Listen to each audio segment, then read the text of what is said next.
September 20 നടക്കുന്ന ആഗോള അയ്യപ്പ സംഗമത്തിനെതിരെ വലിയ രാഷ്ട്രീയ എതിർപ്പുകൾ ഉയർന്നിട്ടുണ്ട്. ആ ഘട്ടത്തിലും ഈ ദേവസ്വം ബോർഡിന് ആശ്വാസമായത് സമുദായ സംഘടനകൾ ഒപ്പം നിൽക്കുന്നു എന്നതാണ്. അപ്പോഴും സമുദായ സംഘടനകൾ മുന്നോട്ട് വയ്ക്കുന്ന പ്രധാനപ്പെട്ട നിർദ്ദേശം ആചാരങ്ങളും വിശ്വാസങ്ങളും സംരക്ഷിച്ചുകൊണ്ട് വേണം അയ്യപ്പ സംഗമം നടത്താനെന്നതാണ്.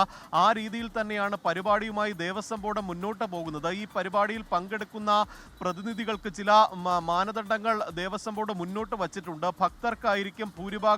ഭക്തർക്ക് മാത്രമായിരിക്കും ഈ പരിപാടിയിൽ പ്രവേശനം ഉണ്ടാകുന്നത്. അതിന് ചില വ്യവസ്ഥകൾ കൂടി മുന്നോട്ട് വയ്ക്കുന്നുണ്ട്. 3 വർഷത്തിനിടെ കുറഞ്ഞത് 2 പ്രാവശ്യമെങ്കിലും ശബരിമലയിൽ ദർശനം നടത്തിയവരായിരിക്കണം ഈ പ്രതിനിധിയായി അയ്യപ്പ സംഗമത്തിൽ എത്തേണ്ടത്. ഒപ്പം ശബരിമല പോർട്ടലിൽ രജിസ്റ്റർ ചെയ്തിട്ടുള്ളവരായിരിക്കണമെന്നുള്ള ഒരു വ്യവസ്ഥ കൂടി ദേവസ്വം ബോർഡ് മുന്നോട്ട് വയ്ക്കും. അത്തരത്തിൽ ഈ അയ്യപ്പ ഭക്തരെ മാത്രം ഉൾക്കൊള്ളിച്ചുകൊണ്ടായിരിക്കും ഈ അയ്യപ്പ സംഘവുമായി മുന്നോട്ട് പോകുന്നത്. ഇതിന് പുറമെ മറ്റ് സമുദായ സംഘടനകളിൽ നിന്നുള്ളവർക്കും ക്ഷണമുണ്ടായിരിക്കും. രാഷ്ട്രീയ പാർട്ടികളെ ക്ഷണിക്കണമോ എന്ന കാര്യത്തിൽ കൂടിയാലോചന നടക്കുകയാണ്. ഇന്ന് ദേവസ്വം ബോർഡിന്റെ ഭരണസമിതി യോഗം ഉൾപ്പെടെ ചേരുന്നുണ്ട്. ഇതിനുശേഷമായിരിക്കും രാഷ്ട്രീയ പാർട്ടികളെ ക്ഷണിക്കണമോ എന്ന കാര്യത്തിൽ ഒരു അന്തിമ തീരുമാനം ഉണ്ടാകുന്നത്. എല്ലാവരെയും ഒപ്പം നിർത്തി മുന്നോട്ട് പോകാനാണ് നിലവിൽ ദേവസ്വം ബോർഡിന്റെ തീരുമാനം. പക്ഷേ ഈ അടുത്ത് ഇതുമായി ബന്ധപ്പെട്ടുണ്ടായ വിവാദങ്ങളിൽ ദേവസ്വം ബോർഡിനും അതൃപ്തിയുണ്ട്. ദേവസ്വം ബോർഡ് ഈ പരിപാടിയുമായി ബന്ധപ്പെട്ട് പറയുന്ന കാര്യം ഈ ശബരിമലയെ ഒരു ആഗോള തീർത്ഥാടന കേന്ദ്രമാക്കി മാറ്റുകയാണ്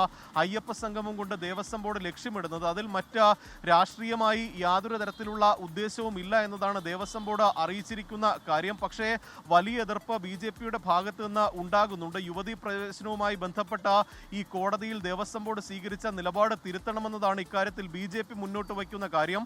ഒപ്പം ഇത് രാഷ്ട്രീയ ലക്ഷ്യത്തോടു കൂടി നടത്തുന്ന പരിപാടിയാണെന്ന് കോൺഗ്രസും വലിയ തരത്തിൽ ആരോപണം ഉന്നയിക്കുന്നുണ്ട്. ഈ ഘട്ടത്തിലാണ് ഈ വിവാദങ്ങളൊക്കെ തന്നെ ഒഴിവാക്കാൻ ദേവസ്വം ബോർഡും ശ്രമിക്കുന്നത്. ഇന്ന് ഉച്ച കഴിഞ്ഞ് ദേവസ്വം ബോർഡ് പ്രസിഡന്റും അംഗങ്ങളും മാധ്യമങ്ങളെ കാണുന്നുണ്ട്.